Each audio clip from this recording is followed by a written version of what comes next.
ખેડા શહેરમાં civil hospital પાસેથી આવેલી રાઈસ મિલ અને પ્લાસ્ટિકની ફેક્ટરીમાં અચાનક આગ લાગી છે. જોતામાં આગે એટલું વિકરાળ સ્વરૂપ ધારણ કરી લીધું છે કે આસપાસના સૌ લોકોમાં ડરનો માહોલ ફેલાઈ ગયો છે. દ્રશ્યોમાં જોઈ શકાય છે આગ કેટલી વિકરાળ બની છે. લગભગ 2 થી 3 કિલોમીટર દૂરથી આવતા લોકોને પણ આ આગના ગોટે ગોટા આકાશમાં જોવા મળી રહ્યા હતા. કાળા ડિબાંગ ધુમાડા આકાશમાં ઊંચી સુધી ફેલાયા હતા, જેના કારણે લોકોમાં ભયનો માહોલ ફેલાયો છે. આગની જાણ થતાં જ સ્થાનિક પોલીસ ઘટનાસ્થળ પર પહોંચી હતી અને સ્થાનિકો આ ફેક્ટરીની અંદર ના જાય અને કોઈ જાનહાનિ ના થાય તે માટે લોકોને પ્રવેશબંધી કરી દેવાઈ હતી.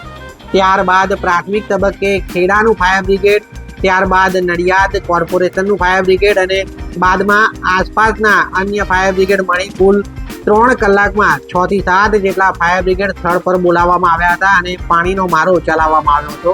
દ્રશ્યોમાં જોઈ શકાય છે જેસીબીની મદદથી જે આસપાસના છાપરા હતા તેને તોડી આગ પર કાબુ મેળવવાનો પ્રયાસ કરાઈ રહ્યો છે. ફાયર બ્રિગેડના જવાનો દ્વારા પાણીનો મારો ચલાવી આગ પર કાબુ મેળવવા પ્રયાસ કરાઈ રહ્યો છે, પરંતુ પ્લાસ્ટિકનો જથ્થો અને અન્ય જથ્થો એટલી મોટી સંખ્યામાં ભરવામાં આવ્યો હતો કે 3 કલાકથી વધુ સમય અત્યારે થઈ ગયો છે, પરંતુ હજી સુધી આગ કાબૂમાં આવી શકી નથી. જોઈ શકાય છે આ દ્રશ્યો. ફેક્ટરીની અંદર મૂકેલો એક ટેમ્પો પણ બળીને ખાખ થઈ ગયો છે, તેમજ અન્ય જે સામાન હતો તે પણ બળીને ખાખ થઈ ગયો છે. કોઈ વ્યક્તિની જાનહાનિ છે કે કેમ તેના સમાચારો હજી સુધી મળી રહ્યા નથી, પરંતુ ફાયર બ્રિગેડના જે જવાનો છે તે છેક અંદર સુધી પહોંચવામાં અત્યારે સફળ થયા છે અને આગ પર કાબુ મેળવવા માટે સતત કામગીરી ચાલી રહી છે. આ ઘટનાને મેજર કોલ જાહેર કરાય તો પણ નવાય નહીં.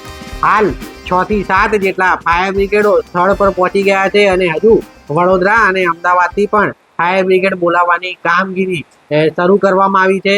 ઘટનાને પગલે આસપાસના વિસ્તારમાં લોકોના ટોળા એકત્ર થયા છે. ત્યારે આપ જોઈ શકો છો આ એરિયલ એંગલથી આગના દ્રશ્યો, કેટલી વિકરાળ આગ છે અને આગને પગલે આ કાળા ડિબાંગ આગના ગોટા જે આકાશમાં જઈ રહ્યા છે, જેના પરિણામે દૂરથી આવતા લોકોને પણ ખબર પડી રહી છે કે ખેડા શહેરમાં આજે કોઈ મોટી હોનારત થઈ છે. આગ લાગવાનો બનાવ ખેડા ડિસ્ટ્રિક્ટ બસ સ્ટેન્ડની બાજુમાં લાગેલ.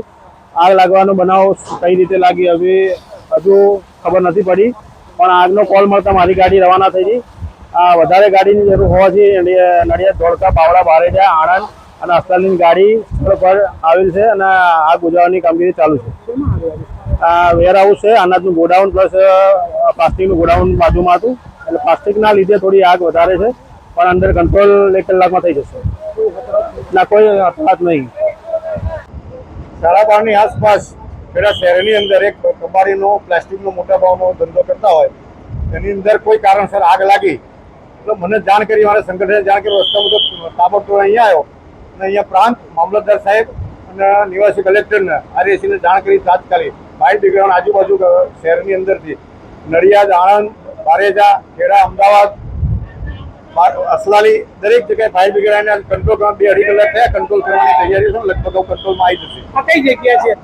ખેડા શહેરની અંદર અંબિકા કોમ્પનીની સામે, સિવિલની સામે અંદર પ્લાસ્ટિક જ મોટા ભાગનું કબાડી, વર્ષો જૂનું કંઈક કબાડીનો ધંધો કરતા હોય, વર્ષોથી અમે ભરી મૂક્યું અને બાજુમાં અનાજની ખરીદીને લેવડનો ધંધો કરતા અનાજ પણ હતું, જેના કારણે પ્લાસ્ટિક અતિશય વધારે હોય એટલે કંટ્રોલમાં જો આપવા વાર લાગે છે, પણ હવે કંટ્રોલમાં આવી જશે. કોઈ મોટું નુકસાન, કોઈ જાનહાનિ નથી કાકા. કબાડીનો માલ, કોઈ બીજી જાનહાનિ નહીં, પણ કબાડીનું હતું મોટા ભાગે અંદર અને રેસિડેન્ટથી દૂર હતું, શહેરની અંદર હતું, પણ રેસિડેન્ટ કોઈ નતા એટલે કોઈ જાનહાનિનું નુકસાન નથી.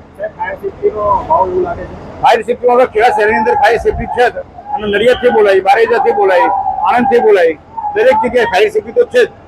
ઓકે.